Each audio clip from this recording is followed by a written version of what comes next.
మనం బజార్ నుంచి తెచ్చుకున్నటువంటి ఈ చింతకాయల్ని శుభ్రంగా కడుక్కొని బాగా ఆరబెట్టాలి. ఆరిన తర్వాత వీటిలో ఉన్నటువంటి ఈనెల్ని తీసి ఈ మాదిరిగా చిన్న చిన్న ముక్కలుగా చేసి పెట్టుకోవాలి. చూడండి, ఈ మాదిరి చేసుకోవాలి. దాదాపుగా నేను ఇక్కడ 5 కిలోల చింతకాయలు తీసుకున్నాను. 5 కిలోల చింతకాయలకి చింతకాయ పులుపుని బట్టి కేజీ దాకా ఉప్పు పడుతుంది. 1 కేజీ ఉప్పు తీసుకోండి. కొంచెం మిగలవచ్చు, లేకుంటే కొంచెం పెంచు కూడా పడవచ్చు. ఒక 50 గ్రాముల మెంతులు, 50 గ్రాముల పసుపు. ఇప్పుడు ఎలా చేయాలో తెలుసుకుందాం. రోలును శుభ్రంగా కడుక్కొని ఎక్కడ తడి అనేది లేకుండా బాగా శుభ్రంగా ఆరబెట్టుకోవాలి. ఇప్పుడు ఇందులో కొంచెం కొంచెంగా చింతకాయలను వేసుకుంటూ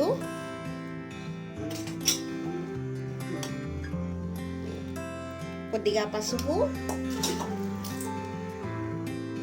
కొద్దిగా ఉప్పు, కొద్దిగా మెంతులు ఇలా వేసుకుంటూ మొత్తం కచ్చా పచ్చాగా దంచుకోవాలి.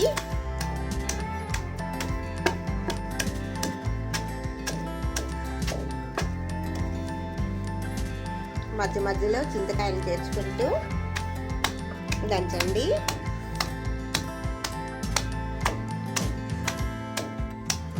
ఇది చింతకాయల సీజన్ కదా, అందరూ తప్పకుండా తెచ్చి చింతకాయ తొక్కు పెట్టుకోండి. ఇది పెట్టుకున్నా అంటే 3 సంవత్సరాల వరకు నిల్వ ఉంటుంది. పాత తొక్కు పద్యానికి కూడా మంచిదంటారండి. అంత విశేషమైంది పాత తొక్కు పాతబడే కొద్దీ.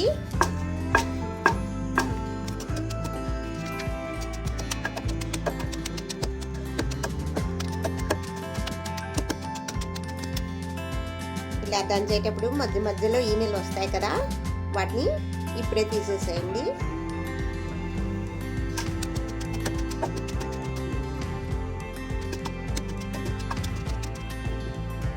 చూసారు కదా, ఈ మాత్రం మెదిగితే చాలు.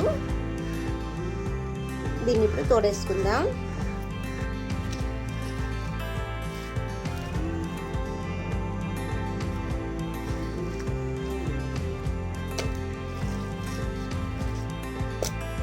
ఇలా ఉన్న చింతకాయలన్నీ మొత్తంగా దంచుకుందాం.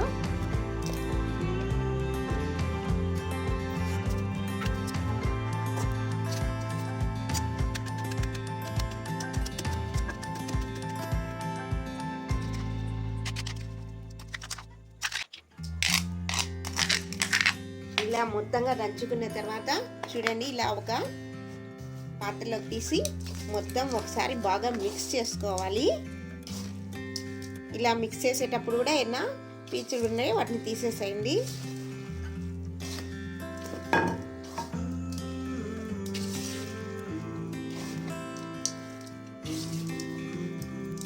చూసారు కదా, ఈ మాదిరి మిక్స్ చేసిన తర్వాత దీన్ని జాడీలోకి మార్చుకొని 3 రోజుల తర్వాత ఒక్కసారి తీసి మరొకసారి మిక్స్ చేసి పెట్టేసేయండి.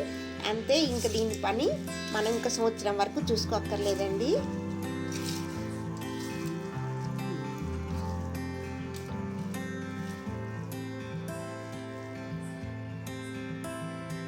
మూడేళ్ల పాటు ఇది అట్టే నిలువ ఉంటుందండి. కానీ కొత్త చింతకాయ తొక్కు జలుబు చేస్తుంది అంటారు, కానీ రుచి చాలా బాగుంటుంది.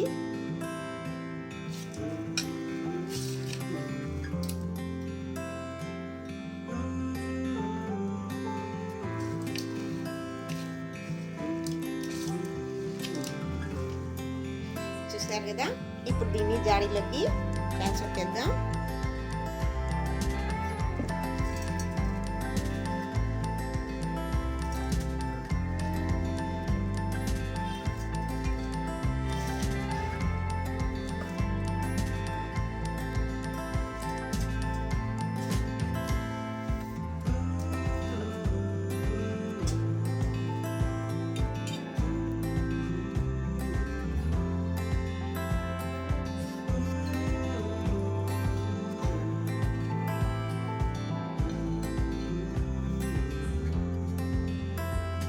దీనిపైన ఒక తెల్లని క్లాత్ని వేసి ఒక దారంతో కట్టేసేంటే